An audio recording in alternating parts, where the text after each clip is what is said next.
आशा करता हूं आप सब बहुत अच्छे होंगे। मेरा नाम है सिद्धांत अग्निहोत्री। स्टडी ग्लोस पे आपका बहुत बहुत स्वागत है। हसन नसरल्ला खत्म, मर गए, इजराइल ने उड़ा दिया। बेरूत में इजराइल ने बम मारा, मर गए, कह रहे थे बंकर में थे, खेल खत्म इनका। यह बहुत बहुत बहुत बड़ा ब्लो है दोस्तों। नहीं पता वॉर कहां पे जाएगा, नहीं पता कौन कौन इसमें शामिल होगा, लेकिन this is the biggest turnaround. Hassan Nasrallah का मरना, इसका मतलब यह है कि अब एक ऑल आउट वॉर होना ही होना है। लेकिन क्या हिम्मत है अरब मुल्कों में? बहुत मुश्किल है, मुझे नहीं लगता। कल बहुत बढ़िया बेंजामिन नेतन्याहू में उस पर भी मैं लेक्चर लूंगा, दांव खेला। जिस तरीके से उन्होंने दो मैप दिखाए, एक ब्लेसिंग एक कर्स। ब्लेसिंग में भारत भी था, सऊदी था, इजिप्ट था, सूडान था। तो अरब मुल्क नहीं, इससे दूर ही रहेंगे ज्यादातर। इराक, ईरान, सीरिया, लेबनान, ये क्या है? ये है कर्स। इन सबको मारेगा, इन सबको एक एक करके मारेगा इजराइल। इसने साफ कर दिया। फिलिस्तीन था ही नहीं मैप पे। 40,000 से ज्यादा लोग मारे जा चुके हैं। हम आतंकवाद को अब मार दो, सिविलियंस मार रहे हो आप, बच्चे मर रहे हैं, बूढ़े मर रहे हैं, बहुत बुरे हालात हैं इस समय। और Israel will never ever stop. Hassan Nasrallah का मरना यह दिखाता है। बात करेंगे हसन नसरल्ला की, कौन है ये, लेकिन इससे पहले बात करेंगे दोस्तों हमारे शानदार साइकोलॉजी ऑफ अट्रैक्शन। आज आखिरी दिन है। आखिरी दिन क्या मतलब, कल से क्लासेस शुरू हो रही हैं। 280 रुपए का कोर्स है और डॉक्टर मयूरिका दास, साइकोलॉजिस्ट डॉक्टर मयूरिका दास क्लास लेंगी। 20 घंटे के सेशंस हैं, 6 महीने की वैलिडिटी के साथ क्लासेस शुरू हो रही है। Be the most attractive person in the world. आपको डाउनलोड करना है, वरना वेबसाइट विजिट करें। तो हसन नसरल्ला का जन्म जो है 64 साल का 1960 में हुआ था। कहाँ? बेरूत। बता दूं कि इनके पिताजी के 9 बच्चे थे। सब्जी बेचते थे इनके पिताजी। बहुत मुश्किल था 1960s का वक्त। 9 लोगों को पालना पोसना इतना आसान नहीं था। शुरुआत से ही इंक्लाइंड। बताते हैं कि जो मेन अब्बास मुआसी, जो मेन लीडर हिजबुल्लाह का, 16 साल के ही ये हसन नसरल्ला था। बहुत मतलब कमाल का ओरेटर, बहुत इंटेलिजेंट, एक ब्राइट स्टूडेंट। तो नजरों में आ गया था ये बहुत शुरुआत में ही। तब तक हिजबुल्लाह नहीं बना था, लेकिन मुआसी की नजरों में आ गया था ये। दोनों पे काफी बातचीत होती थी, दोनों काफी ज्यादा बात करते थे। और उस समय इजराइल एक सुपर पावर तक, 1976 की बात है, जब इजराइल ने ये साबित कर दिया था कि हमसे टकराओगे तो चूर चूर हो जाओगे। इजिप्ट जो है वो, उसने इजराइल लगभग भाई 1978 में तो पीस ट्रीटी रिकॉग्नाइज कर ही लिया था इजिप्ट ने इजराइल को। तभी इजराइल कह रहे कि इजिप्ट हमारे साथ है। अनवर सादत जो कि इजिप्ट के प्रेसिडेंट थे उस समय, लेबनान में हालात बहुत ज्यादा खराब थे। और वहां पे फिर इराक गए ये हसन नसरल्ला। वहां पे इसने इस्लामिक स्टडीज की, समझा। 1978 में सद्दाम हुसैन ने ब्रूटल क्रैकडाउन करना शुरू किया इराक में। शिया है हसन नसरल्ला, शिया है, तो ब्रूटल क्रैकडाउन करना शुरू किया, क्योंकि सद्दाम हुसैन सुन्नी खुद। तो जितने भी शिया थे उनको हटाओ, वहां से भागे, एक्सपेल कर दिए बेसिकली। वापस आए लेबनान। 1982 में हिजबुल्लाह बनता है। क्यों? क्योंकि इजराइल, अब आप समझेंगे कि सदन लेबनान के पीछे इजराइल क्यों पड़ा है। समझिए इस बात को। इजराइल यहां पे 18 सालों तक रहा। इजराइल घुस गया लेबनान में, ठीक है।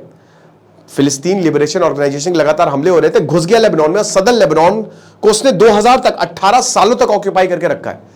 इसी के काउंटर अटैक में शुरुआत होती है हिजबुल्लाह की।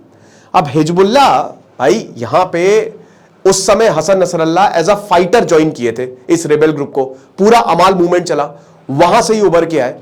इनकी जो स्पीचेस थी वो बड़ी पसंद की जाती थी, बड़े इंटेलिजेंट थे, काफी अच्छी नॉलेज थी इनको। और उसके बाद 1992 में, 1992 में जब लीडर मरता है, मुआसी गए, उस वहां से फिर यहां पे शुरुआत हुई हसन नसरल्ला के करियर की। एज अ लीडर हिजबुल्लाह के 1992 में चुने गए, सिर्फ 32 साल की उम्र में।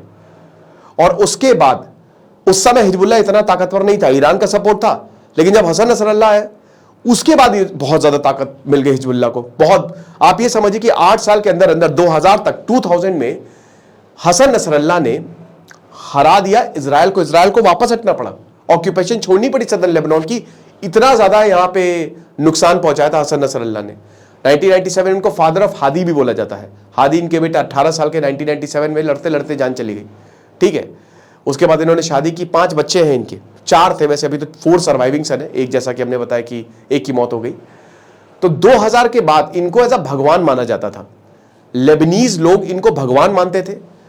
और इनकी तस्वीरें रखते थे घर में, इनकी आरती पूजा करते थे। ये समझिए कि और तब से लेबनान मतलब इजराइल जो है ना वो हिजबुल्लाह पे नजर बनाए हुए है कि बेटा तुमने हमको खदेड़ा, हम छोड़ेंगे नहीं, है ना।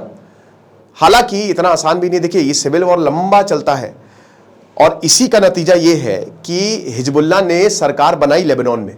सरकार इन से सरकार तो नहीं बने, 128 में से 13 ही सीट, लेकिन हिजबुल्लाह का अच्छा खासा से इनके मेंबर्स हैं भाई। लेबनान की खुद की फोर्स नहीं है, तो हिजबुल्लाह है उनकी लेबनान के साथ। हालांकि 2005 में जो राफिक प्रधानमंत्री थे लेबनान के, बेरूत में हत्या हुई, बताता जाता है कि हसन नसरल्लाह शामिल थे। इनके हाथ कोई साफ थोड़ी ना, खून से रंगे हुए हैं। सद्दाम हुसैन का खेल खत्म, लेकिन जब आइसिस उभरा तो बशार अल असाद सीरिया में उनके रिजीम खतरे में, तो हिजबुल्लाह के फाइटर्स उनका साथ देने गए। तो ऐसे कई बार हिजबुल्लाह के ऊपर आरोप लगते रहे हैं। लेकिन अभी अगर आप देखो तो लगातार लेबनान में इजराइल ने हमले किए, रॉकेट से पेजर अटैक हुआ। और ये फरवरी 2000 में ही बोल दिया, मतलब पिछले साल ही फरवरी में ही बोल दिया था, नहीं इसी साल फरवरी में 13 फरवरी को हसन नसरल्लाह ने सबको बोला था कि बेटा फोन मत यूज करना क्योंकि तुम्हारी लोकेशन ढूंढ के इजराइल मार देगा। लेकिन उनको क्या पता था, पेजर से ही मार देगा, पेजर वॉकी टॉकी ब्लास्ट हुआ और इस समय हसन नसरल्लाह को मार दिया। बहुत बड़ा ब्लो है, क्योंकि आप समझ रहे कि हसन नसरल्लाह कोई बहुत ज्यादा उम्र तो थी नहीं, 60 साल के थे, 64 साल, सॉरी हाँ 64 साल, 60 में बोल रहा हूँ, 64, तो 64 ईयर्स के थे। तो एक ऐसा नहीं कि अभी 10-15 साल ये और लीडरशिप संभालते, इधर हमास का लीडर गया, इधर लेबनान का लीडर गया, तो बचा कौन। तो आप ये समझिए कि इजराइल के लिए बहुत बड़ी जीत है। अब इजराइल ने कहा है कि हम 1.5 लाख रॉकेट्स खत्म करेंगे। इसका मतलब ये है कि बहुत सारे सिविलियंस और मरेंगे। अब बात यह है कि इजराइल कहां रुकेगा, सदर्न लेबनान इनके पास आएगा, 110% लगता तो ऐसा ही है। क्या लेबनान जो है वो सारे के सारे रॉकेट्स इजराइल के ऊपर दाग देगा, ये देखना दिलचस्प है। अभी बैलिस्टिक मिसाइल मारी थी जिसमें इजराइल के 19 लोग मरे थे, आयरन डोम, सी डोम ठीक है, बट 100% एफिशिएंसी नहीं है, ठीक है। तो ये समझना पड़ेगा। मेरे ख्याल में अब बहुत हो गया, सीज फायर होना चाहिए। अमेरिका, खैर अमेरिका क्या ही करे, अमेरिका को तो मस्त, उसको बहुत मजा आ रहा होगा अमेरिका, क्योंकि भाई उसका हथियार बेचने का बिजनेस है, तो वो सबको हथियार बेच रहा है, तो वो क्यों ही चाहेगा युद्ध रुके। लेकिन रुकना चाहिए, सबको आना चाहिए साथ में और बोले बहुत हुआ बैठिए। युद्ध से किसी को कुछ हासिल तो होता नहीं, बस मौत ही मौत दिखाई देती है चारों तरफ। और यही लेबनान में भी हो रहा है, यही इजराइल में भी हुआ था 7 अक्टूबर को, जब 1500 लोगों को मार दिया था, ठीक है, काट डाला था हमास ने। तो अब दोनों को मिलकर बैठना चाहिए और यहाँ पे बोले कि भाई देखो इस टेरिटरी में हम नहीं घुसेंगे, इस टेरिटरी में तुम न घुसना। लेकिन क्या इजराइल मानेगा, क्योंकि इस समय इजराइल एकदम दबंग तरीके से आगे बढ़ रहा है, गुंडा एकदम कि भाई हम रुकने वाले नहीं है। सीधा सीधा इजराइल ने कल ये बोल दिया कि अगर तुम हमको मारोगे तो हम तुमको मारेंगे। तो यही है, बाकी जो भी होगा हम आपको बताएंगे। लेकिन ये बहुत बड़ी खबर है कि लेबनान के चीफ को ही मार दिया, खेल खत्म कर दिया। खुश रहिए, पढ़ते रहिए। देश सिद्धांत अग्निहोत्री, साइनिंग ऑफ।